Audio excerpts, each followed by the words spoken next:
Hi అండి అందరికీ welcome to our channel Godavari వంటకాలు. ఈరోజు నేనైతే శనగపప్పుతో వడలు అయితే చేస్తున్నానండి. పచ్చి శనగపప్పుతో ఎలా చేయాలనేది చూపిస్తాను, చూసేయండి. నేనైతే 2 గ్లాసులు పచ్చి శనగపప్పు తీసుకొని అది నైట్ అయితే నానబెట్టేసుకున్నానండి.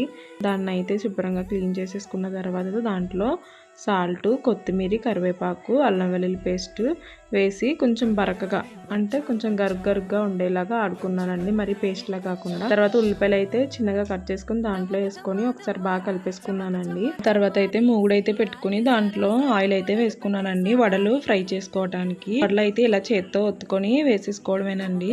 ఒకవేళ చేత్తో రానట్లయితే పాల ప్యాకెట్ కవర్ ఉంటుంది కదండి, ఆ కవర్ కొంచెం ఆయిల్ రాసి వేసుకున్నా వచ్చేస్తుంది అన్నమాట, నీట్గా వస్తాయి అలా చేసుకున్నట్లయితే.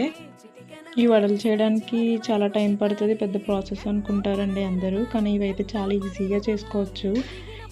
ఈ పప్పు అయితే మనం నైట్ కాదండి, మనం వడలు వేసుకునే ముందు ఒక 4 గంటల ముందు నానబెట్టుకున్న వడలు బాగా వస్తాయి.